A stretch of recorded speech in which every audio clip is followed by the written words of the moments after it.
বিনিয়োগকারীদের এন্টারপ্রেনাররা যে সিদ্ধান্ত নেন এগুলো কিন্তু এই ধরনের বক্তৃতায় খুশি হয়ে কখনো ইনভেস্টমেন্ট করেন না। ওনারা তাদের নিজস্ব একটা ফিজিবিলিটি স্টাডি আছে এবং তাদের নিজস্ব চ্যানেল আছে। এই চ্যানেলে ওরা যে তথ্য জোগাড় করেন সে তথ্যের উপর বেসিস করেই সাধারণত বিনিয়োগ সিদ্ধান্ত নেন। আর সরকারি স্ট্যাটিস্টিক্সের উপরও সাধারণত ওনারা রিলাই করেন না। এটা আমি ওর ব্যক্তিগত অভিজ্ঞতা থেকে বলছি, ফরেন ইনভেস্টরদের সাথে আমার যে কথা। এবং এই যে আলোচনা, তবে এটার উপযোগিতা কি?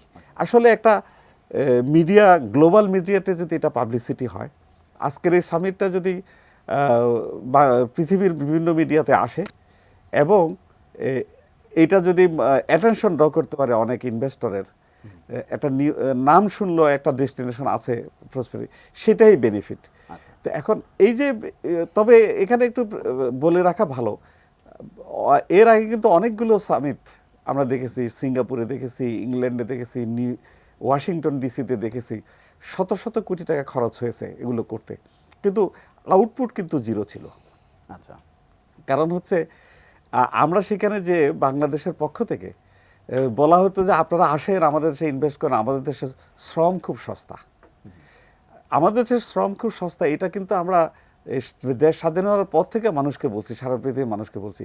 এটা কোনো তথ্য নয়, এটার উপরে বেসিস করে কোনো সেমিনার করলে এটার কোনো ফল আউটকাম আসার কোনো সম্ভাবনাই নেই।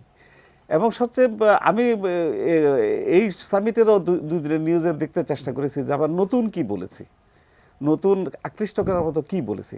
আমরা আসলে তেমন নতুন কিছু বলতে পারি নাই। তো যেমন তারা শুনতে চায়, বিনিয়োগকারীরা শুনতে চায় আমাদের সে জমির দাম কত, এখানে কি কেনা যাবে কিনা, এটা লিজ হোল্ড প্রপার্টি হবে কিনা, দলিল করতে, রেজিস্ট্রেশন করতে কত টাকা খরচ হয়, কতদিন সময় লাগে, একটা ইন্ডাস্ট্রির পারমিশন নিতে কতগুলো জায়গা থেকে লাইসেন্স নিতে হবে, কারা এই পারমিশনগুলো দেবে, খরচ কত স্টার্ট আপ হয়, ট্রেড, আমদানি এবং রপ্তানি, র মেটেরিয়ালস আমদানি এবং ফিনিশ প্রোডাক্ট রপ্তানির জন্য ফ্যাসিলিটিটা কতটুকু, ট্রেড ফ্যাসিলিটেশন আছে কিনা, এইগুলোকে কস্ট অফ ডুইং বিজনেসটা কি, ইজ অফ ডুইং বিজনেস ইন্ডেক্সটা কেমন, এগুলোকে ওরা সিরিয়াসলি বিবেচনায় নেয় এবং পুরনো যারা ইনভেস্টর আছে তাদের কাছ থেকে অভিজ্ঞতা নেয়। আমাদের দেশে যদিও এই সরকার এই সামিটে ইয়ং ওয়ানের প্রেসিডেন্টকে বারবার এনে হাইলাইট করার চেষ্টা করেছে, কারণ উনি বাংলাদেশে one of the remarkable investor, যাকে আমরা মডেল হিসাবে দেখি। এইটা একটা ভালো দিক, রেফারেন্স অভিজ্ঞ মানুষের কাছ থেকে শোনা, এটার ব্যবস্থা করেছেন। সব কিছু মিলিয়ে আমি বলবো যে সাদামাটা ধরনের সেমিনার বলে আমার কাছে মনে হয়েছে। তারপরে দেখলাম যে একটা ইনভেস্টমেন্ট কমিটমেন্ট আজকে একটা চুক্তি হয়েছে। সুতরাং এটাকে আমি বলবো যে একটা ভালো ইনিশিয়েট হয়েছে। 4 দিন পরে যদি আমরা দেখি যে ইনভেস্টররা আসলেই ইন্টারেস্টেড হয়ে অনেকগুলো পদক্ষেপ নিয়েছে যেটাকে ইনভেস্টমেন্ট করার জন্য আগামীতে, কারণ ওভারনাইট তো আর ইনভেস্টমেন্ট হয় না, একটা কমিটমেন্ট হতে পারে, পজিটিভ স্টেপ দিতে পারে, সেগুলো যদি আমরা দেখি আমরা নিশ্চয়ই, তবে আমি আশাবাদী। আচ্ছা, রাশেদুল ইসলাম, আপনার কাছে যেটা জানতে চাইব যে 4 দিনের সম্মেলন, এরই মধ্যে 2 দিন হয়ে গেল, এই 2 দিনের মধ্যে আপনার কাছে বলছিলেন যে আমরা যে কারণে আসলে এই সামিটটা করেছি সেই লক্ষ্য পূরণে এই 2 দিন কতটা সফল হলো সরকার? লিলি হালাল বিউটি সোপ, বিএসটিআই কর্তৃক সনদপ্রাপ্ত দেশের প্রথম হালাল বিউটি সোপ, দীপ্তিময় উজ্জ্বল ত্বকের জন্য। এবারের যে সামিট, এটার সঙ্গে উনি বলছেন যে আগের সামিটগুলো সাদৃশ্য দেখতে পাচ্ছেন, এমনও হয়তো বলার চেষ্টা করছিলেন। আমি এই জায়গাটা দ্বিমত পোষণ করবো। এই জন্য এবারে সামিট কিন্তু বলা হচ্ছে সামিট নয়, এবার বলা হচ্ছে যে একটা নেটওয়ার্কিং সামিট। মানে একজন বিজনেসম্যান বিদেশ থেকে যিনি আসছেন, উনি বাংলাদেশের একজন বিজনেসম্যানের সঙ্গে কথা বলবেন। আপনি জানেন যে গতকাল এখানে কিন্তু একটা স্টার্ট আপ কানেক্ট, মানে যেখানে হচ্ছে বেসিক্যালি ক্ষুদ্র ব্যবসায়ী বলতে আমরা বলছি ছোটো আকারের ব্যবসায়ীরা, সেখানে কিন্তু কথা বলেছে না, ম্যাচ মেকিং যেটি। এবং আপনি জানেন যে আগামীকাল কিন্তু যারা উদ্যোক্তা, মানে আমাদের সরকার থেকে বলা হচ্ছে আগামীকাল কিন্তু বাংলাদেশের যে সমস্ত এজেন্সি আছে, মানে যারা সার্ভিস প্রোভাইড করে, আমি বলছি দ্যাট মিনস ইউটিলিটি সার্ভিস যারা দেয়, সেসব প্রতিষ্ঠানের কে রাখা হবে ওখানে, যে তারা কিন্তু হচ্ছে যারা বিদেশ থেকে আসছেন তাদের সাথে তারা কথা বলবে ওখানে সামিটেই তারা থাকবেন। আমি বলছি যে এবারের সামিটের একটা ভিন্নতা আছে এভাবে। এবং আপনি জানেন যে গতকাল আপনি যেটি শুরুতে বলছিলেন যে গতকাল 60 জন না মেবি 70 জন ইনভেস্টর যারা বাইরে থেকে আসছেন তাদেরকে কিন্তু চিটাগাং ইয়েস আমিও ছিলাম, কোরিয়ান ইপিজেড এবং হচ্ছে যেটি আমাদের ন্যাশনাল ইকোনমিক জোন যেটিকে বলা হচ্ছে মিরেশ্বরে, ওখানে নিয়ে যাওয়া হয়েছে। আজকে হচ্ছে জাপানিজ ইপিজেডে নিয়ে যাওয়া হয়েছে।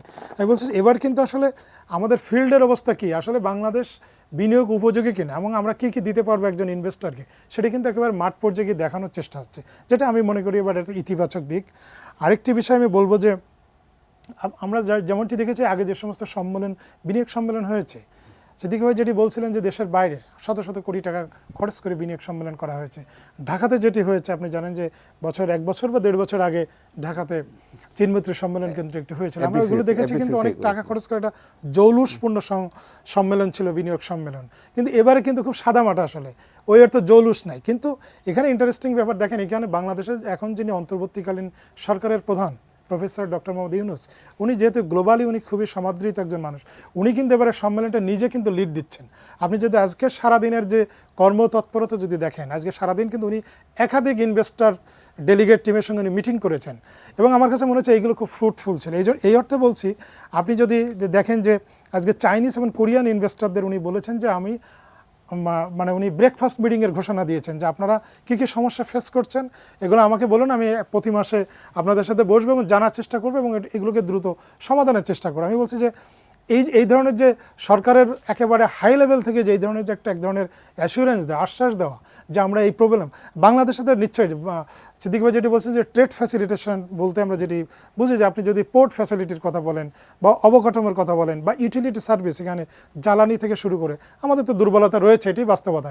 এবং ওভারনাইট এটি আপনি চাইলেই যে এটার খুব ইমপ্রুভ করতে পারবেন বিষয়টি তেমন না। কিন্তু আমি বলছি যে সরকারের একেবারে প্রথম মানে হাই লেভেল থেকে কিন্তু এই ধরনের একটা কমিটমেন্ট আমার কাছে মনে হয়েছে যে এবারের ইনভেস্টররা বা যারা বাইরে থেকে আসছেন তারা এক ধরনের আশ্বাস পাচ্ছেন, আগের মতো হচ্ছে না, এটা এক ধরনের আশ্বাস পাচ্ছেন। কারণ আমাদের মাননীয় প্রধান উপদেষ্টা নিজে এটার সঙ্গে এনগেজমেন্ট এবং আমার কাছে মনে হয়েছে পুরো সামিটটাকে উনি লিড দিচ্ছেন। আচ্ছা আচ্ছা, আমি যেহেতু আপনি বলছেন ইতিবাচক দিক দিয়ে বলছেন, এই একটা কিন্তু আলোচনা হচ্ছে এর মধ্যে যে বাংলাদেশে বর্তমানে যে রাজনৈতিক পরিস্থিতি অস্থির অবস্থায় আছে, সেখানে এমন একটি এই সময়টাতে এমন একটি সম্মেলন আসলে কতটা ইতিবাচকভাবে বিনিয়োগকারীরা দেখবে? হ্যাঁ দেখুন ভাই, বিষয়টা হচ্ছে যে আমাদের যিনি বিডার এক্সিকিউটিভ চেয়ারম্যান উনি চমৎকার একটি কথা বলেছেন। উনি বলেছেন যে আমরা ওভারনাইট বিনিয়োগ পাবো না এবং ওনারা এসেই যেখানে বলে যাবেন যে আগামীকালই বিনিয়োগ করবো বা 6 মাস পর, এমন না। ওনারাও জানেন, মানে সরকারও জানে বা আমরাও বুঝি যাই এই সরকার তো আসলে দীর্ঘমেয়াদী একটা সরকার আমরা বলতে পারছি না, যে কারণে একজন ইনভেস্টর যখন বাইরে থেকে আসবেন উনি কিন্তু এই জিনিসগুলো মাথায় রাখেন। তো ওনারা বলছেন যে আমরা একটা ন্যারেটিভ তৈরি করার চেষ্টা করছি, যেহেতু বাংলাদেশে এখানে প্রচুর করাপশন হয়েছে। এখানে আমাদের যেহেতু আপনি জানেন যে 2024 সালে এক ধরনের একটা এখানে প্রচুর বেশ 1-1.5 মাসের একটা আন্দোলন ছিল, এক ধরনের অর্থনীতির এক ধরনের সচল যে ব্যবস্থা সেখানে একটু ভঙ্গুরতা তৈরি হয়েছিল।